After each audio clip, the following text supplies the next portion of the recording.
Y Ramoncito. Creo que ya no lo Oramos. siento. Sí. Vamos a orar, hermanos.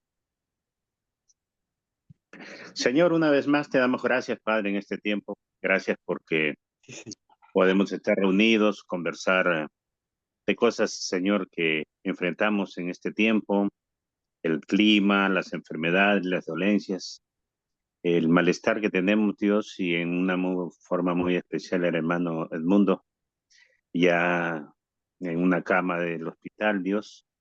Lo has levantado varias veces, Señor, no dudamos que lo puedas hacer una vez más, por lo cual te pedimos que veas por su salud.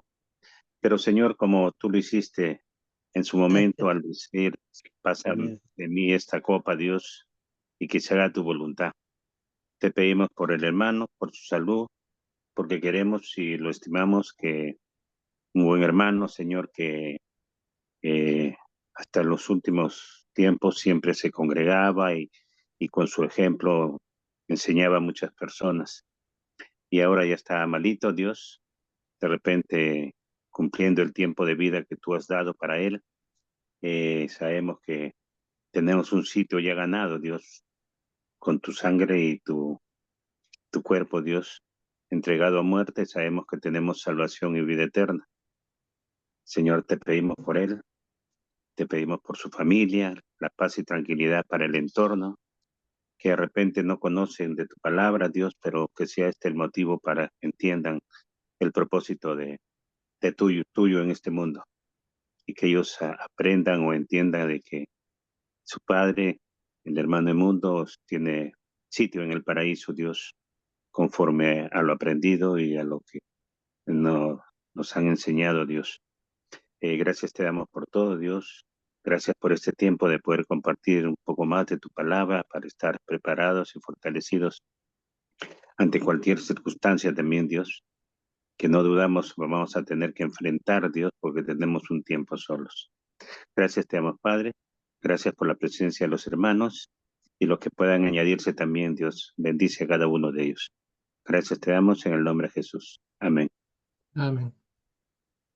Ujú. Bueno, hermanos, el plan hoy es terminar el capítulo 7. Ya nos queda poco. Eh, Hemos hecho este capítulo 7 prácticamente en 3 bloques, ¿no? Sí. En el 1 al 10, ¿no? Del 11 al 22. Y ahora nos tocaría del 23 al 28. Y acabaríamos el capítulo 7. Vamos a ir a nuestras Biblias. Y vamos al final tratar de enlazar todas las ideas que salen de este capítulo 7, ¿sí? A ver, vamos a compartir pantalla para el...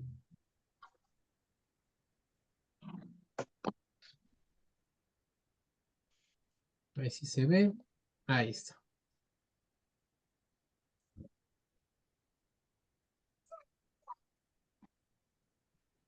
Entonces,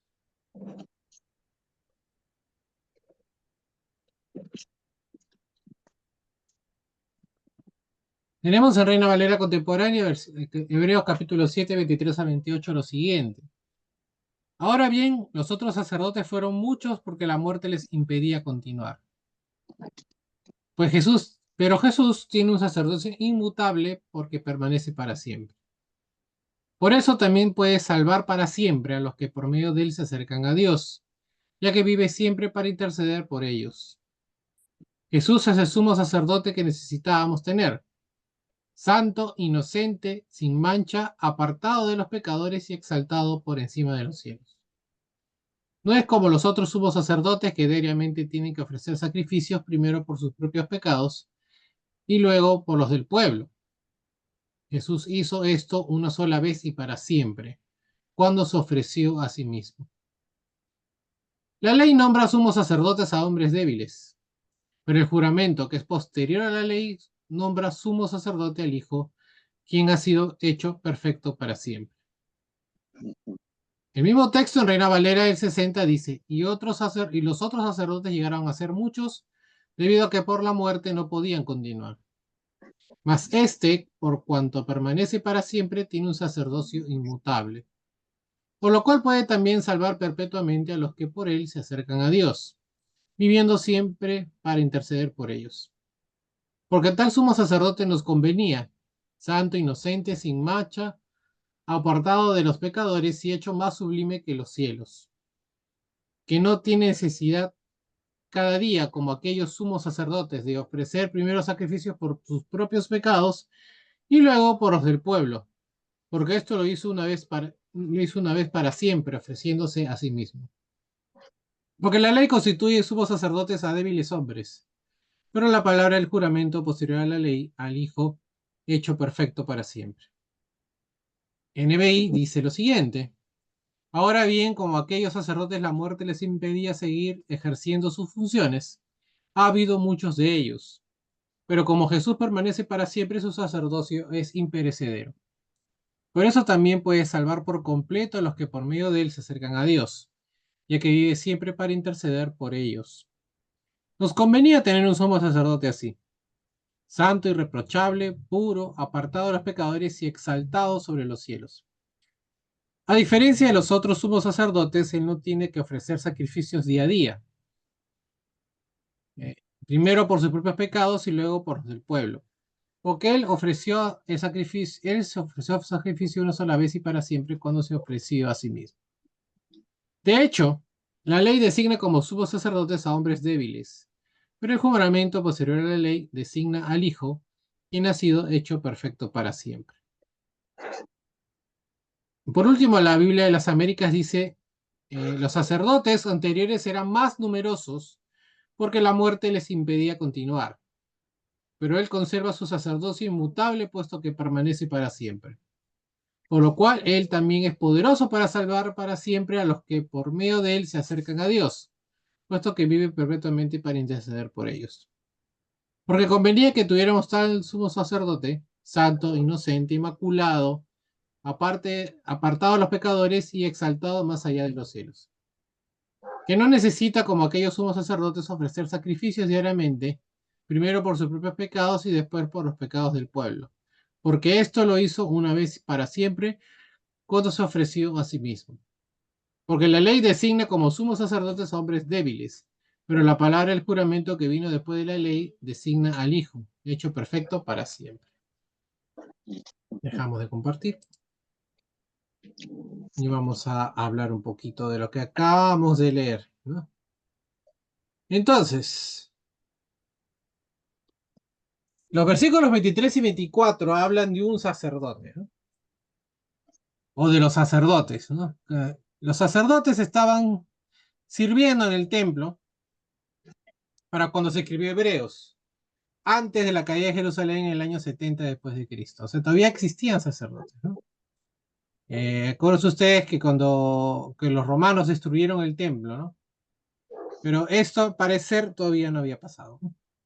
Entonces, en el año 70, cuando el templo fue destruido y sus sacrificios llegaron a su fin, eso ha sido después de esta escritura de la carta. Puede que el autor haya estado hablando principalmente de los tiempos ideales de años pasados, ¿no? Cuando los sumos sacerdotes correctos de la familia de Aarón estaban sirviendo. Esta podría ser una razón entonces por la que el templo no es mencionado específicamente en Hebreos. Se habla de sacerdotes, si no se han dado cuenta, se habla de sacerdotes, pero no se habla del templo. ¿Sí? ¿Por qué? Porque en el tiempo de que se escribió esta carta, si bien se infiere que todavía había sacerdotes, o sea, por ende había templo, no era el sacerdocio levítico, ¿no? Y ahora vamos a ver por qué. Numerosos sumos sacerdotes sirvieron bajo la ley debido a la muerte o el corto tiempo de sus funciones. Mientras que nosotros tenemos tan solo, nosotros los cristianos, un sumo sacerdote para siempre en la iglesia. De acuerdo con Josefo, ¿no? Esta persona que escribió sobre los hechos que pasaron en los tiempos de Jesús. Hubo 83 sumos sacerdotes antes de la caída de Jerusalén. Muchos otros sacerdotes sirvieron como un total y en un momento dado de 1500.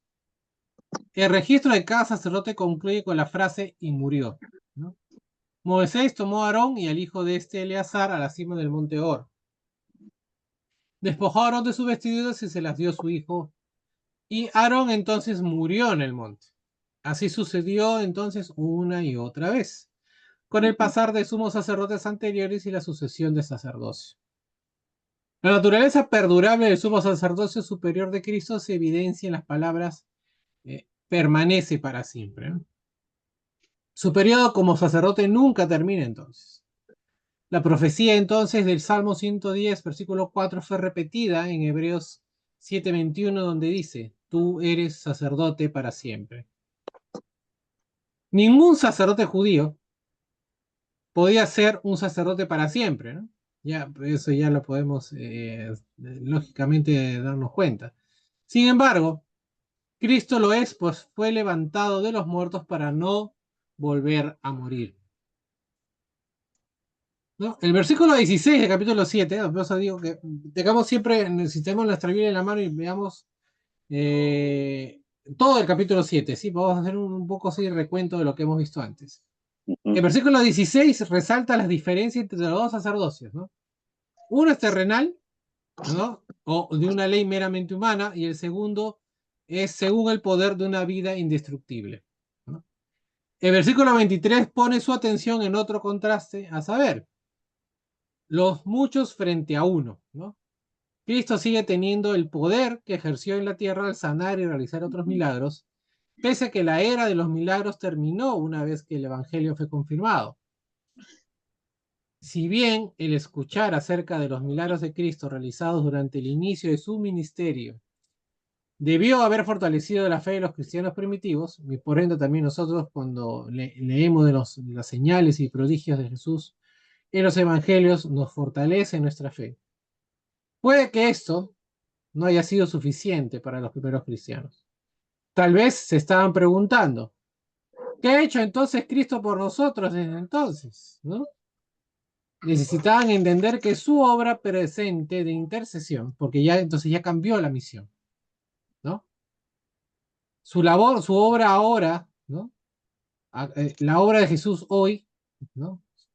Es de intercesión y esa obra es tan valiosa como lo fueron sus milagros visibles pasados, ¿no? O sea, no es que los milagros, fueron los milagros, las señales fueron importantes durante el ministerio terrenal de Jesús. Pero Jesús ahora tiene un nuevo ministerio, ¿no? Una nueva obra, que es la de el sacerdocio, ¿no? Ser intercesor por nosotros, ¿no? Que ese sacrificio que realizó en la cruz es permanente, ¿no? Es de una vez y para siempre. Entonces Cristo sigue siendo nuestro sumo sacerdote de forma inmutable, que no cambia, sigue siendo hasta el día de hoy. Desde ese momento en la cruz, desde ese momento que subió a los cielos, hasta el día de hoy, sigue siendo nuestro sumo sacerdote. La palabra inmutable, en griego es aparabatos, que significa intransferible, indica que el sacerdocio jamás puede ser dado a otro, ¿no? Tan solo imaginar que la posición de Cristo puede ser dada a un fundador o profeta de alguna denominación es impensable a la luz de esta declaración, ¿no? O sea, Cristo es el único sumo sacerdote. No puede haber otro sumo sacerdote ni siquiera en representación de Cristo, ¿no? Entonces, por ejemplo, ¿no? Ustedes han escuchado decir que el Papa católico, es vicario de Cristo, ¿no? Y Representante, vicario representante. es representante, ¿no? Sí. Entonces, ¿para qué necesito un representante de alguien que puede hacer perfectamente sus funciones, ¿no? O sea, el representante sería que no pudiera ejercer sus funciones, Mm. pero Cristo puede y ejerce su función de sumo sacerdote para nosotros, ¿no? El último sumo sacerdote de Jerusalén fue nombrado por los celotes, y eso es lo que yo les decía, que acá ya cambió, acá ya para este tiempo, desde el tiempo intertestamentario hasta el tiempo que cayó el templo, la figura del sacerdote cambió, ¿no? ya no eran levitas, ¿no? Entonces, como les decía, el último sacerdote que estuvo en Jerusalén fue nombrado por los celotes, ¿no? Como una burla, ¿ya? Fue una persona indigna que escasamente sabía de lo que significaba el sumo sacerdocio.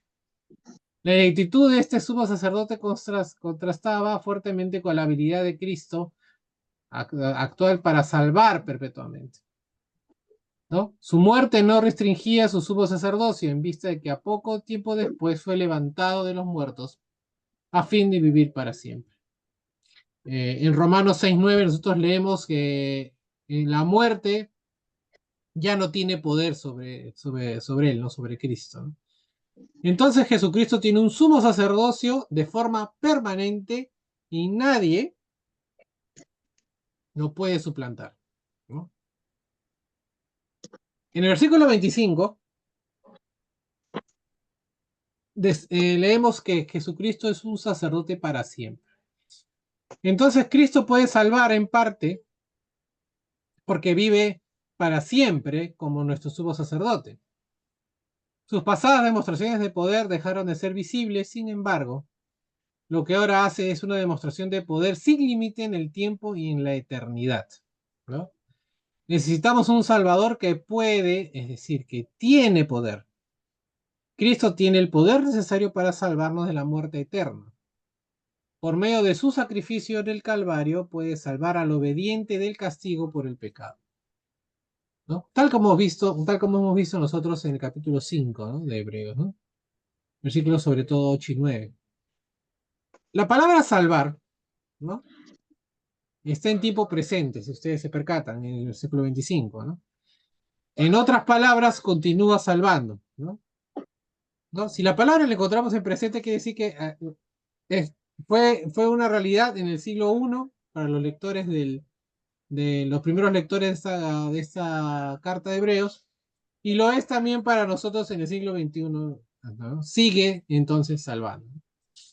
De forma similar, Pablo aseveró en 1 Corintios 10:13 que Jesús tiene el poder de dar la salida o salvar de cualquier tentación. Puede lograrlo por medio de los ángeles, ¿no? Recuerda que hemos arrancado nosotros leyendo el libro de Hebreos hablando de ángeles, ¿no? Y de su función. Y Cristo está obrando por medio de ellos.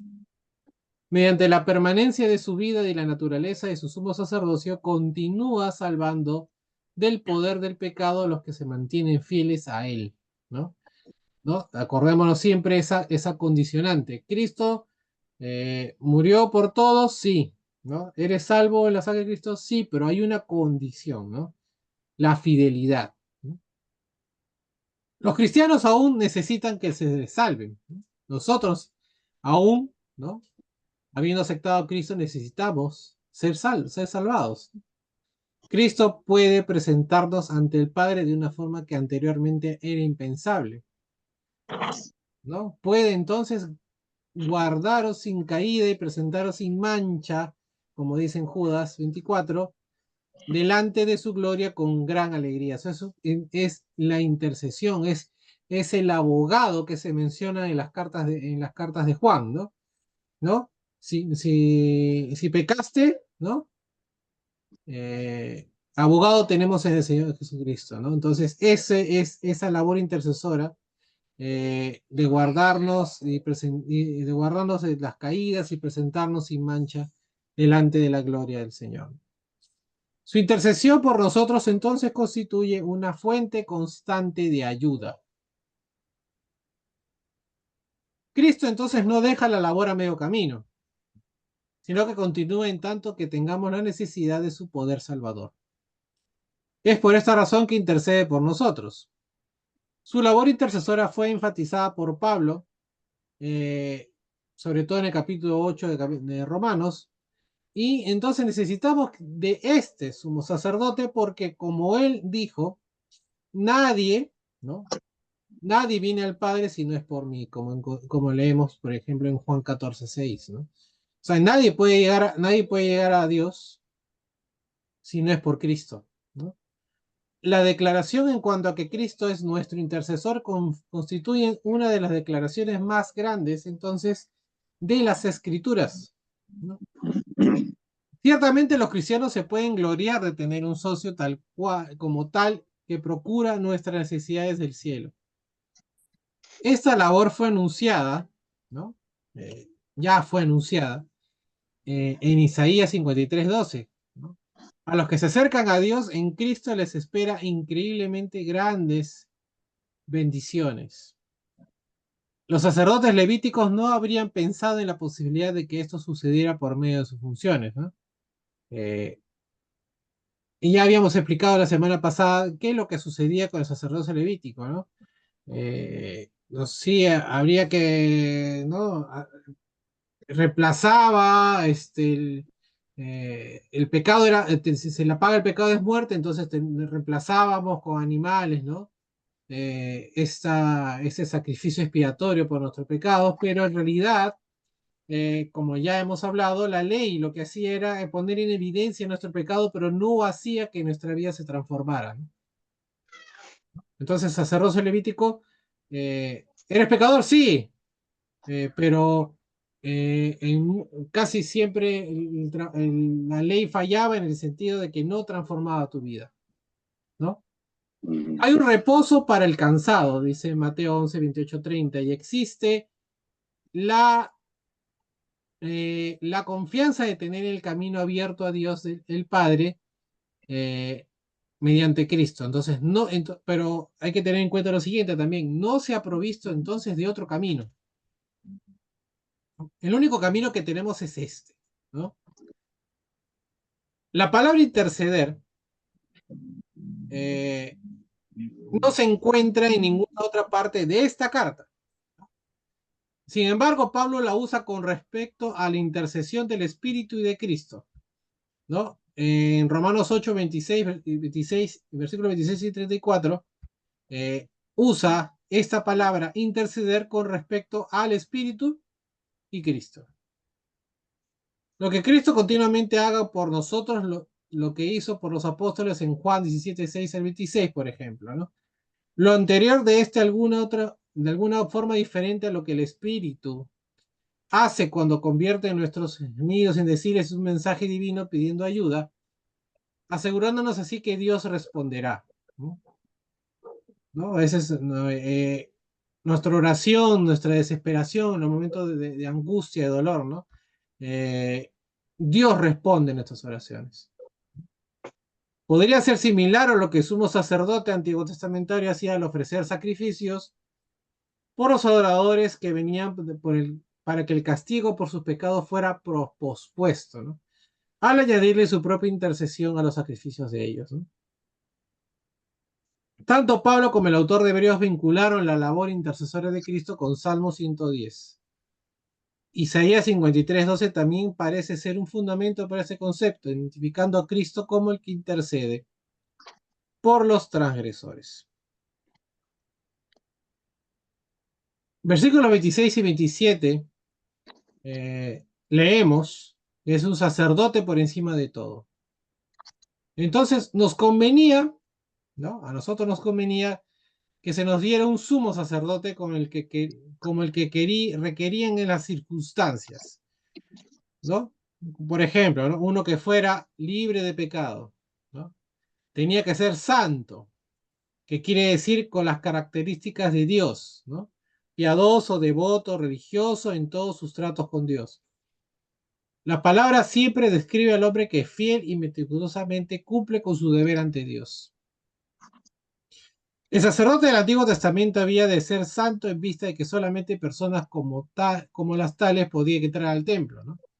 ¿No? Si uno entraba en pecado e impuro, acuérdense qué pasó con los hijos de Aarón, ¿no? ¿No? Querer meter elementos impuros o hacer algún acto que ofenda a Dios, inclusive la paga era la vida, ¿no? Entonces el sumo sacerdote tenía que cumplir ciertas características dentro de todo, ¿no? Jesús no estaba manchado de pecado, así como tampoco debemos estarlo nosotros, ¿no? Si Jesús no tenía pecado, nosotros también estamos llamados a no tener pecado, a estar llamados a ser perfectos. Ahora, tanto Pedro como Pablo se refirieron a Salmo 16:10 como cuando identificaron a Jesús como el santo, ¿no? ¿Cuándo pasó esto? En Hechos 2:27 y en Hechos 13:35, ¿no? O sea, Jesús es el santo, ¿no? Por sí solo, Jesús reúne todos los requisitos para lo que necesitamos. O sea, lo que necesitamos como sumo sacerdote, ¿no? Los cristianos han de ser santos, ¿no? Justo le decía, nosotros los cristianos tenemos que ser santos. Ahora, sin embargo, lo podemos lograr solamente, y eso es lo que le decía hace un ratito, solamente hay un camino para lograr esto. Solamente mediante Cristo que nos santifica, o, en otras palabras, que nos hace santos. Nuestro Señor también es inocente, ¿no? O inofensivo, según la palabra griega admite esas dos acepciones, ¿no? O inocente o inofensivo, ¿no? En todos sus tratos con el hombre. Jesús dio muestras de una vida libre de malicia y de odio. Fue gentil y benevolente con todos. Hizo solamente lo que era bueno. Cuando echó afuera a los cambistas del templo, estaba limpiándolo, ¿no? Lo cual ciertamente era bueno. Su actuar colocó obligadamente la atención de los hurtos de ellos, ¿no? Tal vez dio como resultado que algunos se arrepintieran, ¿no? No sabemos, el texto no lo dice, eh, pero bueno sería pensar que alguno de estos mercaderes del templo se haya arrepentido, ¿no? Ahora, la frase sin mancha, en griego amiantos, supone que Jesús no tenía impureza moral. El término podía ser usado en referencia a la pureza física. A los sacerdotes se les exigía que no tuvieran imperfecciones externas, ¿no? Pero eso era desde el punto de vista físico, ¿no? Acá el sin mancha es desde el punto de vista moral, ¿no? Igual, ¿no? Cuando uno sacrificaba un animal, ese animal tenía que ser perfecto, ¿no? Sin mancha, ¿no? O sea, sin imperfecciones, si no, no podía ser utilizado para el sacrificio y los rituales sacerdocio, ¿no? Eh, entonces, ¿cuánto más importante debe ser tener pureza moral, ¿no? El estar sin mancha no solamente significa que evitara la profanación ceremonial, ¿no? Como lo habían de evitar en el orden levítico, sino también que estuviera completamente libre de profanación moral, ¿no? Los sacerdotes estaban manchados con pecado y por lo tanto estaban profanados. Sin embargo, nos convenía, ¿no? Un Salvador que estuviera por encima de esa profanación. Nuestras vidas también tienen que ser diferentes a las de los pecadores. Toda la arena. A veces es necesario que nos apartemos física como moralmente, ¿no? No, arena, mucho. A ver, un ratito. A ver quién entró. Hola Diana, buenas noches. Hermano, buenas noches, Buenas disculpe. noches, no se preocupe. Buenas noches. Hola, buenas noches. Buenas noches. Entonces, como le decía, en el Antiguo Testamento era mucho cuando decían sin mancha, era desde el punto de vista físico más que todo, ¿no? Pero aquí no importa sino que seamos moralmente sin mancha, ¿no? Y lo único que podría cumplir eso a cabalidad era Cristo, ¿no? Ni siquiera los sumos sacerdotes, porque los sumos sacerdotes también eran tan pecadores como cualquiera, ¿no? Entonces Jesús estuvo apartado de los pecadores, ¿no? A la vez que se mantuvo identificado con sus hermanos. Está cerca de nosotros, pero a la vez está lejos de la maldad del mundo. Fraternizó abiertamente con toda clase de personas mientras estuvo en la tierra. Sin embargo, se mantuvo apartado del estilo de vida que se presenta como tinieblas. Esto como nosotros seres humanos es difícil de hacer, ¿no? Después vamos a comentar esto, ¿no? Esto llevarlo a la práctica, ¿no? O sea, estar en el mundo pero no ser del mundo. no dejarse llevar por las cosas del mundo, ¿no? A diferencia de él, a veces nosotros caemos presos de las tinieblas. Cuando hemos pecado, debemos confesar nuestros pecados a Dios y buscar el perdón mediante la misericordia de nuestro Señor, ¿no? De esta manera podemos continuar andando en la luz, siendo constantemente limpios por la sangre de Jesús. El versículo 27 agrega diciendo que los sumos sacerdotes tenían que ofrecer sacrificios por sus propios pecados, ¿no? Porque ellos también estaban eh, moralmente manchados, ¿no? Lo cual no sucede obviamente con el caso de Cristo, ¿no? En el día de la expiación, uno de los principales días del judaísmo, ¿no? Yom Kippur, ¿no? Si alguna vez han escuchado esa fiesta, ¿no? Eh, yo recuerdo hace muchos años, yo trabajé 2004, 2005 dentro de las instalaciones de Ripley, ¿no?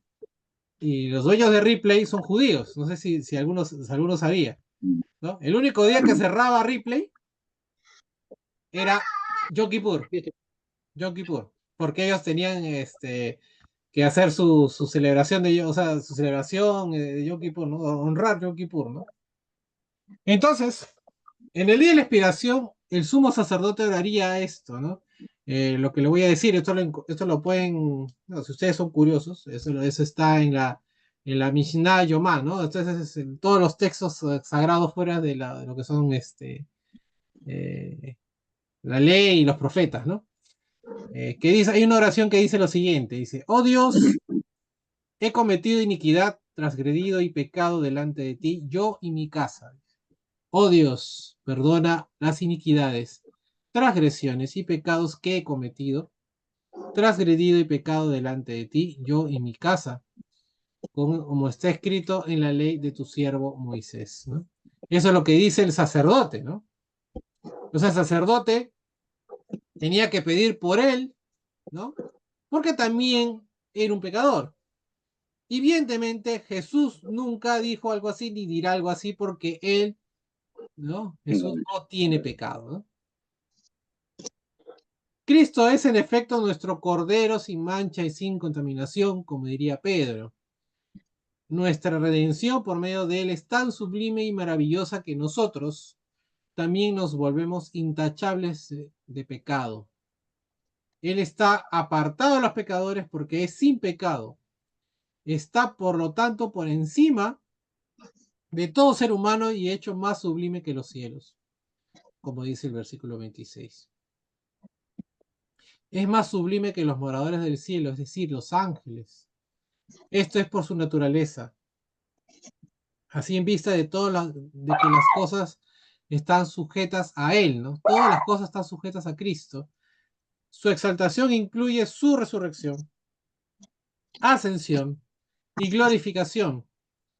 Esto representa la perfección suprema de nuestro eterno sumo sacerdote en el santuario celestial.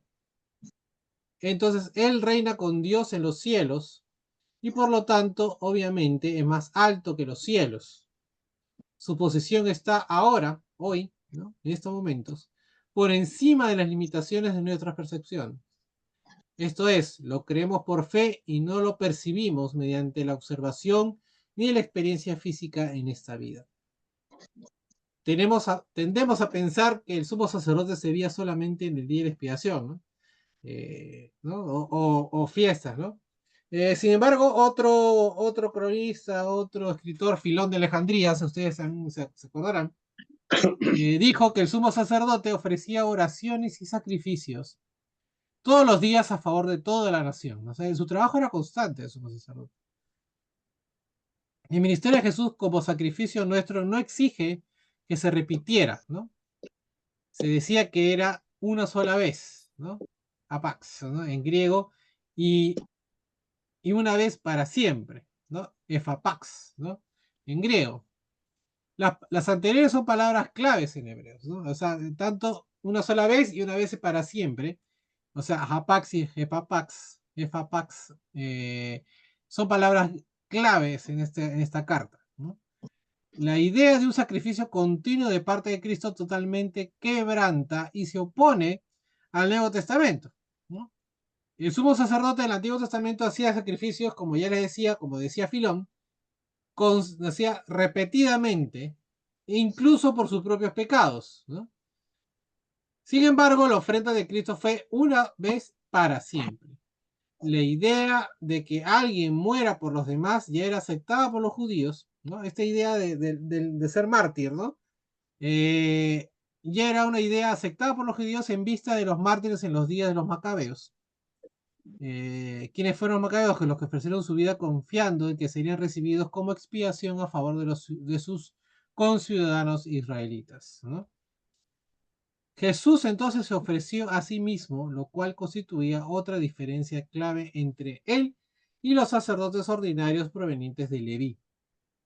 Este contraste es trazado por primera vez aquí en 727, sin embargo, se elabora, y lo vamos a ver más adelante, en los próximos capítulos 8, 9 y 10. Se desarrolla en Hebreos también, ¿no? Para terminar, último versículo, si creo del 28 es el último versículo. Entonces, nos habla de un sacerdote perfecto, ¿no? Los sacerdotes antiguos testamentarios, o sea, del Antiguo Testamento, tenían debilidades, ¿no? Como todos, ¿no? En Cristo tenemos al sacerdote ideal. El versículo 28 constituye un resumen de los dos versículos anteriores. Los sacerdotes del viejo pacto eran débiles, pecadores y mortales. Algunos también eran vanos y orgullosos. Cristo no tiene ninguna de estas características. Él triunfó sobre toda la debilidad humana y sobre la naturaleza que era similar a la nuestra y le fue impuesta durante el tiempo de su vida terrenal. La palabra débil, ¿no?, podría sugerir una distinción entre el pecado que se comete en debilidad y que se realiza deliberadamente, ¿no? Un sumo sacerdote que pecaba intencionalmente no podía permanecer en su puesto, ¿no? O sea, no, la debilidad nos hace pecar, ¿no? Pero no nos hace pecar deliberadamente, ¿no? Nuestra naturaleza carnal hace que el hombre sea pecador, ¿no? Pero nosotros, el cristiano siempre está pidiendo guía, perdón, ¿no? Que Dios transforme nuestras vidas.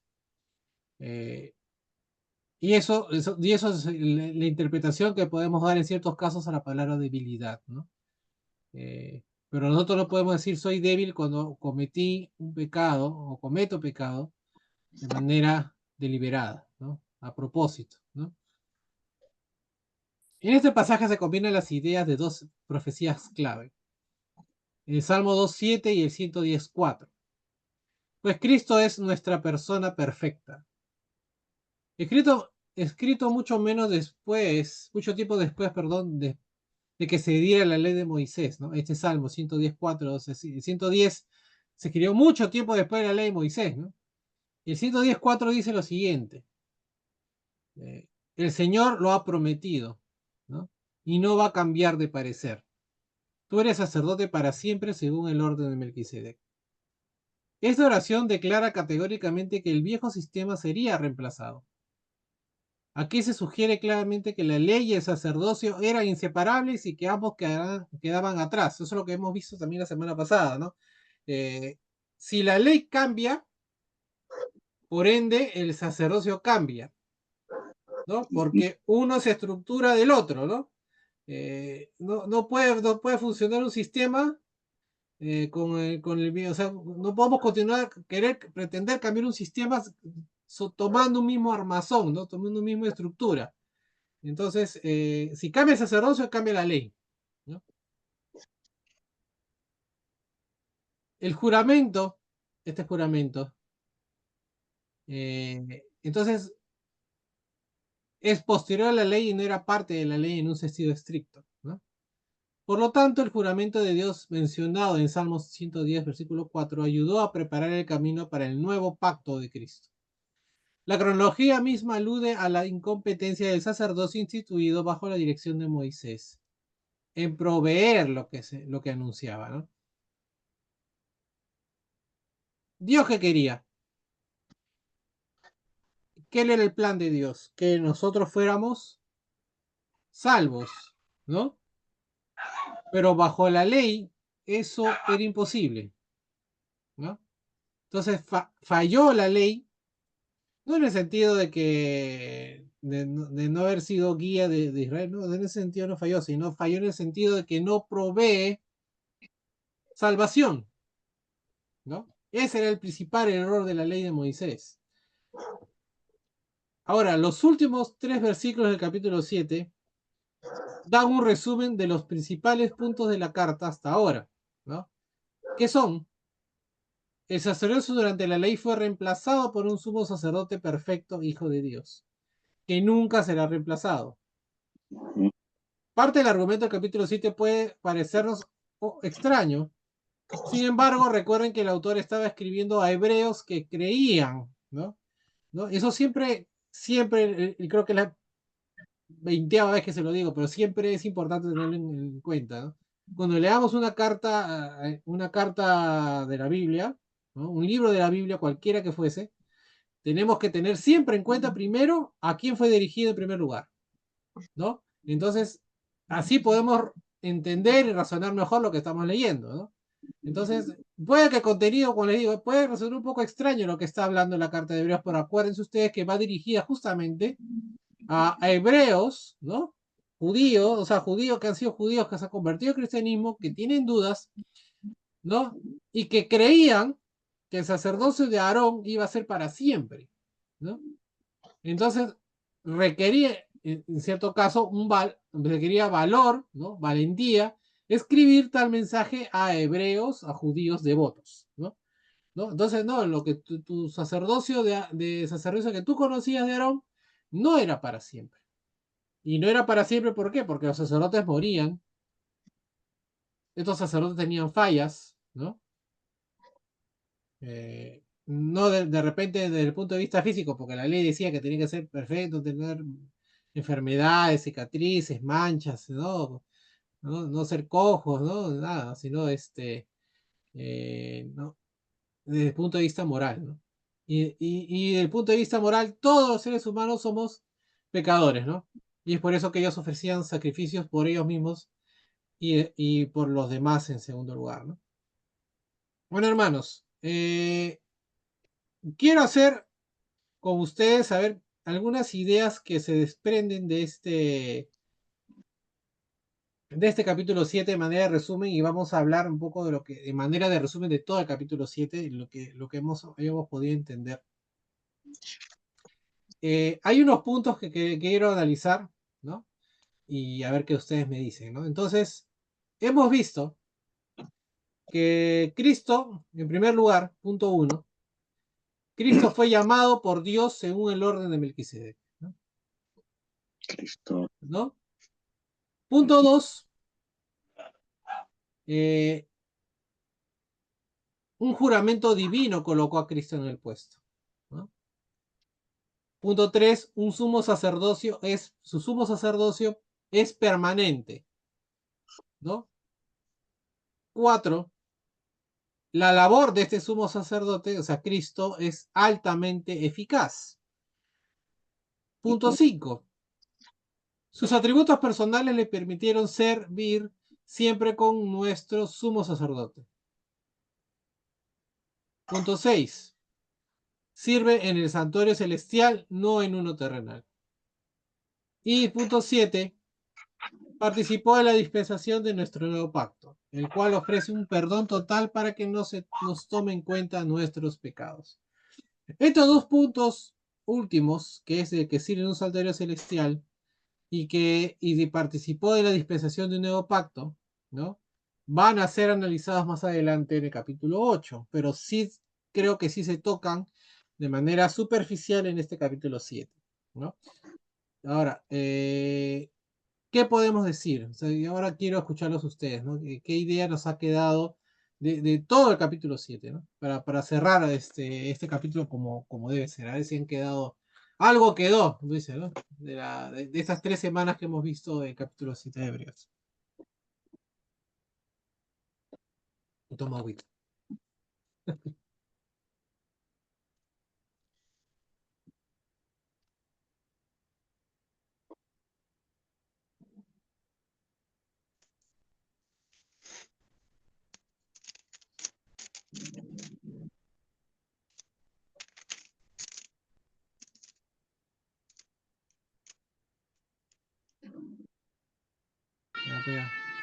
Voy a poner el texto de Hebreos. Bueno, aló. Sí, Calixto, te escucho. Que la carta a los hebreos es una carta que tenemos nosotros que ver a quién está dirigida, ¿no? Estaba dirigida tanto a judíos o sea, a judíos convertidos, ¿no? A judíos convertidos y también a los no convertidos, esta carta, Ujú, porque nosotros no podemos tomar a la ligera y tomarlo tal como es, y saber que mediante esta carta se nos hace ver que el único sumo sacerdote es nuestro Señor Jesucristo. Más aparte de él, nosotros no tenemos salvación. Lo podía simplificar en esa manera. ujú. Y es un sacerdocio vigente, ¿no? Eh, y que no requiere, que no necesita representación. Eh, porque él podía hacerlo y lo hace eh, hasta el día de hoy, ¿no? Y Ahora, hablando acerca de la fiesta de Yom Kippur, por ejemplo, los judíos ujú, hasta ahora, los que nosotros no tendríamos por qué celebrarlo, aunque sí sería bueno, ¿no? Hacer un ayuno, que yo estoy de acuerdo con eso, que los cristianos, aunque en la iglesia de Cristo no se practica, no se practica muy a seguido, porque sí sé que se practica, pero no muy a seguido, ¿no? Sería bueno hacer, o sea, el ayuno, pero no como se lo hacían en el tiempo de Yom Kippur, porque ellos lo hacían como, y hasta hoy los judíos lo hacen como tiempo de perdón, y se lo hace el primer día del año nuevo judío. ujú, Entonces, puede ver que le dan mucha importancia a esto, pero no tomando en cuenta a Jesucristo. En cambio, nosotros sí podemos hacer un ayuno y sería recomendable, ¿no? Hacer un ayuno, cada uno, inclusive está en congregación, pero ya no como lo hacen los judíos, sino sabiendo que esto es para perdón nuestro, como pidiendo también a favor de, ¿no? En puntos suspensivos. ujú, Porque los judíos, como una fiesta para ellos muy importante, era la más importante de todos. Ese día no comían, ese día, un día antes tomaban un montón de agua, ese día no comían. Por eso que los judíos cierran sus negocios ese día y tomando como algo representativo desde tiempos atrás. Pero en cambio nosotros no podemos hacerlo así porque tenemos un sumo sacerdote. ujú. Ahora, el ayuno, creo que los primeros estudios que tuvimos en pandemia fue de Fundamento de Vida Espiritual. Juanito, que ha estado casi todas las clases, en todos los estudios, se recuerda. eh, no es que nosotros no practiquemos el ayuno, sino de que Sí, o sea, los ejercicios espirituales suelen me ser equivoqué. claro, suelen ser de índole personal. Ahora, yo recuerdo hace muchos años, ¿qué año sería? 2010 puede ser. Nosotros tuvimos una vigilia cuando estábamos en otro local inclusive, y nos pasamos toda la noche, arrancamos creo que 7 de la noche hasta la mañana del día siguiente en oración, en estudio y con ayuno, ¿no? Y el desayuno, porque es ya romper el ayuno, este, ya no comimos recién en la mañana, ¿no? Entonces, pero Qué sí, me hermoso, pues. acuerdo.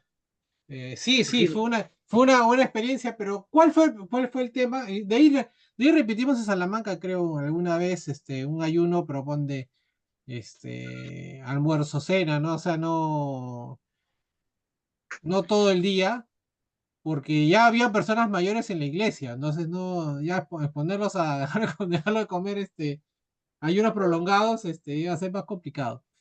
Pero sí, sí, yo creo que son experiencias que sí, que fortalecen a la congregación, ¿no? exacto, o sea, mire como lo que se dice, ¿no? Como fortalecimiento a la congregación. En Ujú, cambio, los judíos lo hacen como algo sagrado y muy importante, tomando como una importancia que es el día para perdón de pecados y que ese día no puede fallar nadie. Pero, o sea, cuenta al Salvador, ¿no? Ujú. Ese es el problema de la religión judía. En cambio, como dicen nosotros, lo hacemos, que es muy importante. O sea, no he pasado ningún ayuno en la iglesia de Cristo, pero sí sé que hacen, pero no, no al continuo como lo hacen en la iglesia pentecostal, ¿no? Y Ah, las claro. vigilias, y las vigilias, por ejemplo, acá, eso sí estamos mal, ahí están malos en la iglesia pentecostal, porque más parece un, ¿cómo se llama esto? Cuando una fiesta Un, hacen con- un música concierto. pura, un concierto. Ajá. Parece un concierto y eso no es vigilia. La vigilia no es eso, es un concierto. Sí, Claro, pero como digo, los actividades de ejercicio espiritual son personales, ¿no? Y por eso es que ahora nosotros no necesitamos un, ¿cómo digo? Eh, nosotros tenemos un sacerdote en Cristo, ¿no? Que es nuestro intercesor y único intercesor directo entre el Padre y yo, ¿no? Y nosotros, ¿no? Por dicho. Entonces, a ver un ratito.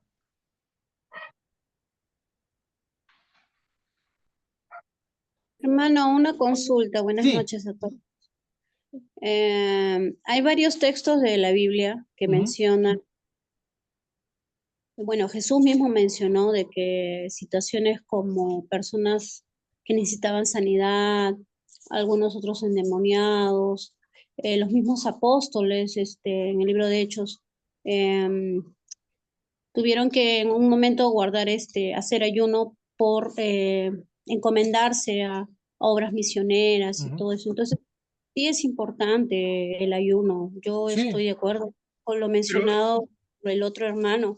Que se haga en grupo, en cadena, así como se hacen las oraciones, o en todo caso, sí.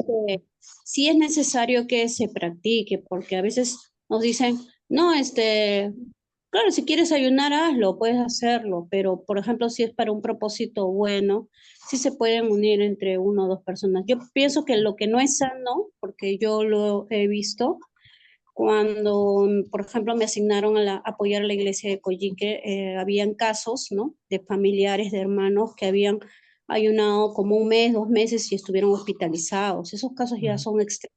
Entonces, sí es necesario que por lo menos se ayune un tiempo determinado, sea un día, por un día, 2 días, 3 días, pero sí es importante que se practique ello, más que por lo que nos puedan decir otros grupos, ¿no? Porque siempre estamos en contacto con hermanos que son de grupos diferentes ujú. y ellos sí lo practican, pero no se trata solo de marcar la diferencia, sino que es una práctica que Dios también la aprueba.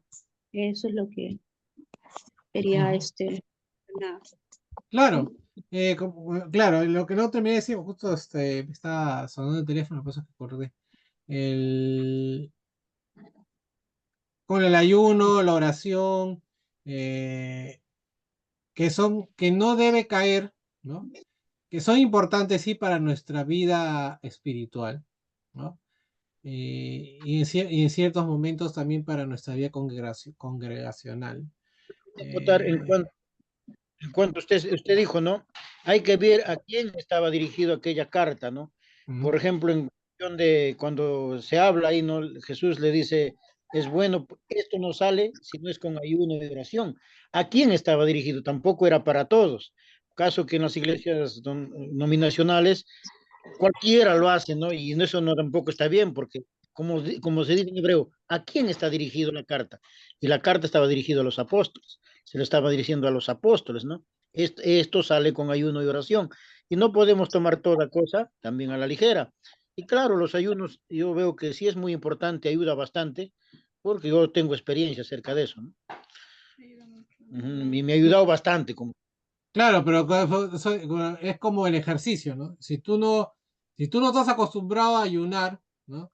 Y lo que mencionaba la hermana Diana tiene razón, o sea, no podemos mandarnos a hacer pues 2, 3 días de ayuno si es que tú no tienes la costumbre de ayunar, ¿no? Y, y el objetivo del ayuno no es que nosotros nos vean, ¿no?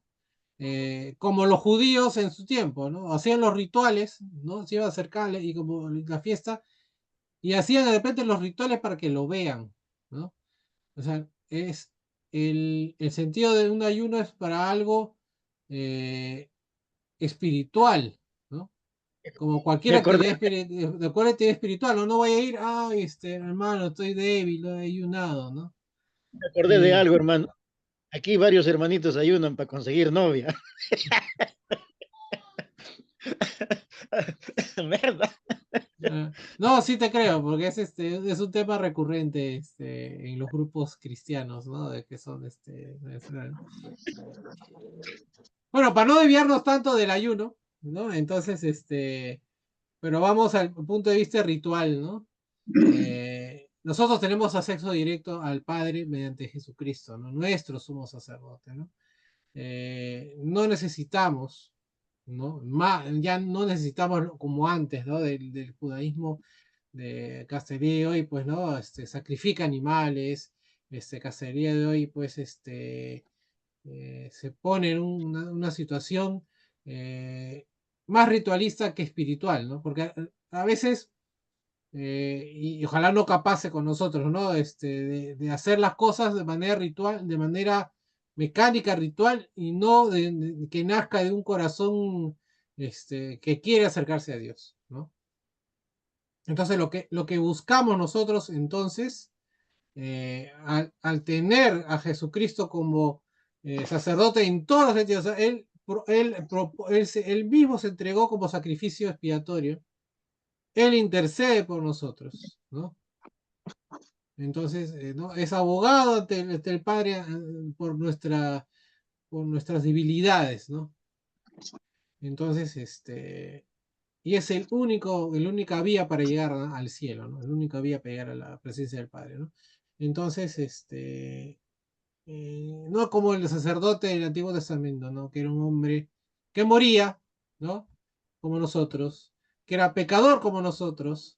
Y cuando la palabra decía sin imperfecciones, sin mancha, era por un tema físico, ¿no? ¿No? Al igual igual que los animales que iban a ser sacrificados, no iban a ser sin mancha, ¿no? Y se olvidaba muchas veces ese punto de vista moral, ¿no? ¿No? Y Jesucristo sí cumplía con creces ese punto de vista moral porque no era pecador, ¿no? No tenía pecado. A pesar de, como les decía, que eso que quería un poco con ustedes profundizar, ¿no? ¿Cómo es posible estar en el mundo sin ser del mundo, ¿no? Porque la naturaleza débil del ser humano a veces nos lleva a un poco a simpatizar con ciertos aspectos de la vida en el mundo, ¿no? Entonces es nuestra debilidad, ¿no? Es nuestra carnalidad, ¿no? ¿No? A veces también estamos, por ejemplo, nos encontramos con un familiar, con familiares que no veo hace tiempo, y salen conversaciones que de repente conversaciones que no deberíamos estar, ¿no? Y nosotros, conversamos, nos reímos, pero después pensamos, oye, ¿qué hacíamos hablando de esto o aquello, ¿no? Por poner un ejemplo, ¿no? Entonces, ¿cómo el, cómo hacerlo sería impensable? O sea, ¿cómo transformar sería impensable si es que no tenemos eh, al Espíritu y a Jesús transformando nuestras vidas, ¿no? Por eso decía, el gran defecto de la ley. La ley sirve, sí sirve, pero sirve para ¿no? ponernos en conciencia del pecado, pero la ley no hace lo que hace Jesucristo, que es transformar, ¿no? De ser él mismo el sacrificio expiatorio por nuestros pecados una vez y para siempre, ¿no? Porque al fin y al cabo, como la ley era imperfecta, teníamos que estar sacrificando, sacrificando, sacrificando, y al final no cambiaba nada, ¿no? No cambiaba nada. ¿Algo más, hermanos, que quieran añadir? Que no sea el ayuno, porque ya está. Mucho ayuno. Nosotros, quizás como iglesia, nos tratamos siempre de evadir los rituales, ¿no? pero sí hay ciertas cosas que debemos hacer, ¿no? No, quizás no somos, yo hablo por la iglesia en la iglesia en Latinoamérica sobre todo, no somos muy, porque en Estados Unidos, y eso Ramón lo sabe bien, Ramón son más disciplinados, ¿no?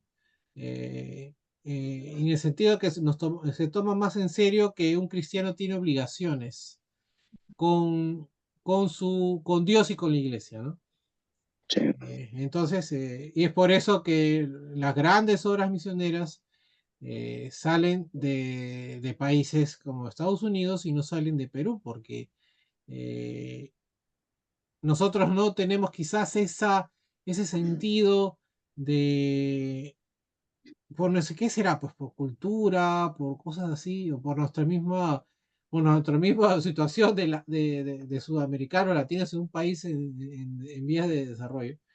eh, de entender que la iglesia necesita de nosotros, no estoy hablando de dinero, ¿ah? Solamente, sino necesita del compromiso de cada uno de los hermanos, ¿no? Necesita de cristianos que practiquen justamente eso, que practiquen el cristianismo en todo momento, ¿no? ¿No? Con nuestro carácter, personalidad, debilidades que todos tenemos, pero que no. O eso, a veces vienen campañas de Estados Unidos que quieren replicar lo mismo que. No, digo, no, acá no funciona así, ¿no? Acá, por ejemplo, el puerta a puerta no funciona. Eh, las campañas mecas pareciera que funcionaran, pero no funciona, porque no añaden gente a la iglesia, ¿no? O sea, cubren necesidades, pero no añaden gente a la iglesia. Tenemos el caso del movimiento misionero, crece a base de látigo, a base de trabajo. Mm. Y es así, y lo que usted dice tiene razón, porque en Estados Unidos la idiosincrasia es diferente a nosotros, ¿no? Por ejemplo, yo veo en el movimiento misionero, también he ido ahí, y veo cómo les obligan, y ellos tienen que cumplir, pero obligados, ¿no? Y crece la iglesia, y se sienten bien. El problema es que al peruano nos enseñaron así, a andar de esa manera. Y todos los latinos, ¿no? Casi. Sí, pero nosotros no podemos obligar a nadie, porque no Pero se si trata de obligaría, eso, somos libres en Cristo, no podemos obligarte, hermano. No te puedo poner una persona en la cabeza y decir, cree en Dios, o haz lo que tienes que hacer, ¿no? Eso tiene que nacer de un corazón dispuesto, ¿no? Que es verdad, ¿no? Pero yo creo que por ahí nos falta un poco entender, y bueno, y eso hay que pedir a cada uno de nosotros en oración, ¿no? Danos, Señor, un corazón dispuesto para entender que nosotros somos reflejo de lo que de Dios, ¿no? Si alguien, ¿no? Alguien que no conoce a Dios quiere conocer a Dios, no lo va a hacer porque Dios se le va a presentar. No va a ser porque va a ver nos va a ver a ustedes, a mí, que somos cristianos y dice, bueno, esto es lo que Dios quiere para nosotros, para los hombres, ¿no? Y esperamos ser dignos de ello, ¿no? ¿No? Así como Cristo es el sacerdote digno, ¿no? Sin mancha, ¿no? Nosotros también tenemos que ser reflejo de eso, ¿no? Ya los puse en problemas, ¿no? es que, Nos acabamos de meter en un problema. Pero es que, Julio, sí, Ramón. tiene que ver mucho la relación que tienes con Cristo. Si no tienes un compromiso con Cristo, no funciona. ¿Ah?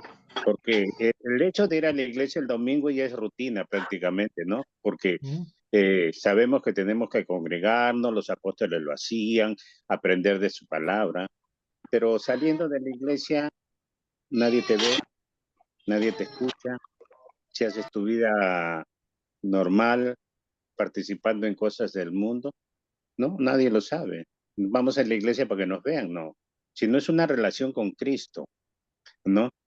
¿Cuál es tu compromiso de tu quehacer diario? ¿Verdaderamente eres cristiano? ¿Haces lo que el Señor te ha dicho? ¿Te ha ordenado prácticamente? Porque asumimos un compromiso de llevar el evangelio a todas las personas, hablamos de él, ¿no? Cuando dice ayuno y oración, pero eso es personal, ¿no? O sea, tu oración y tu ayuno tiene que ser también conforme al compromiso que tienes con Cristo. O sea, yo he visto muchas iglesias, como dice Segundo, igualito yo también he visto, ¿no? Que incluso mandan preparar comida, porque hay uno termina a las 3 y a las 4 llega la comelona. O sea, ¿cuál es el sentido de eso? ¿Ah? Si no es una relación con Cristo, o sea, no decimos como los fariseos, ¿no?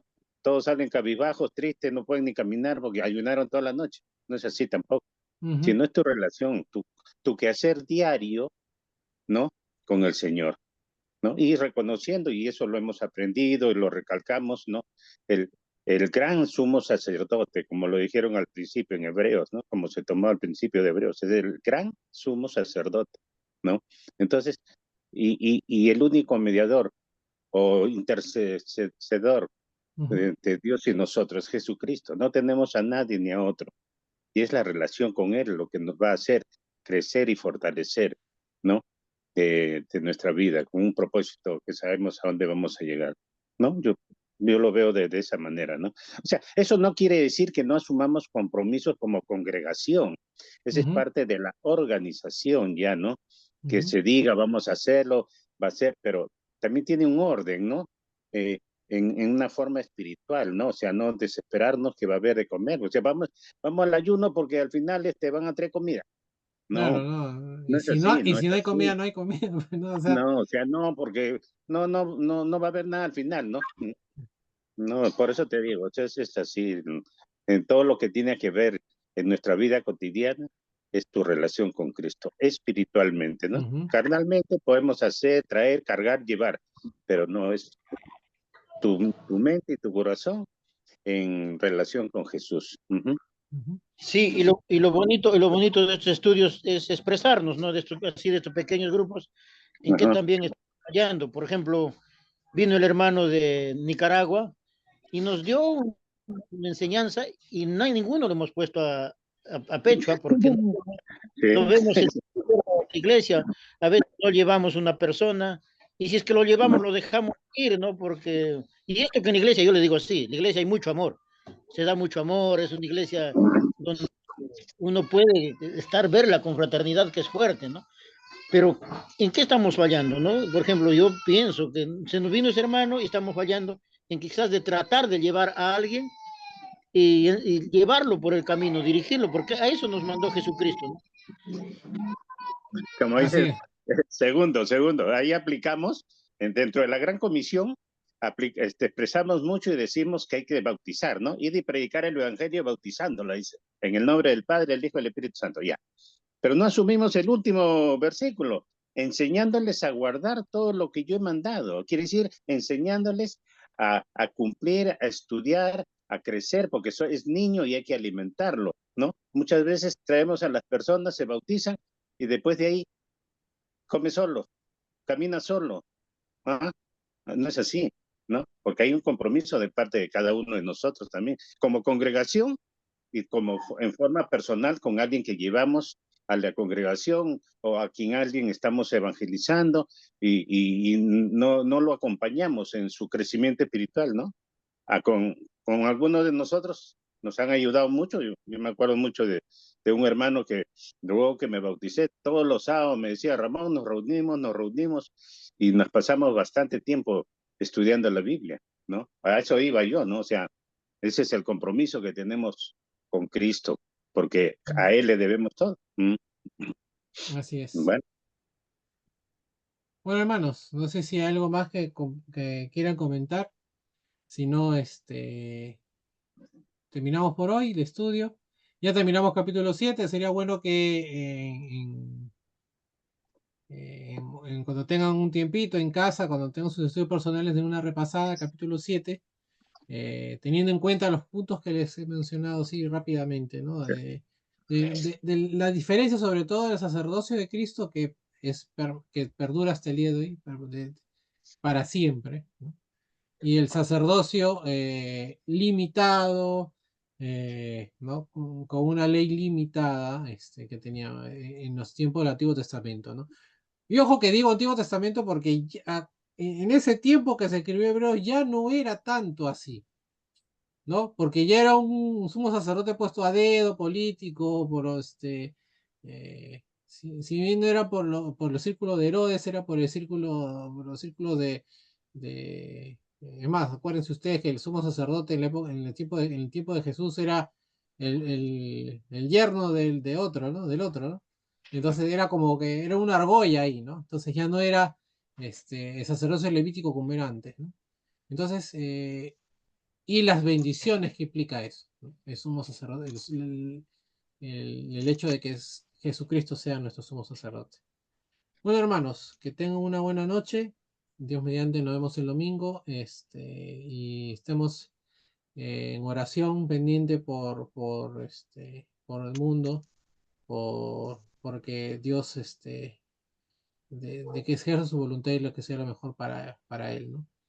Que siempre sea lo mejor para Él, para todos nosotros, ¿no? En nuestras vidas.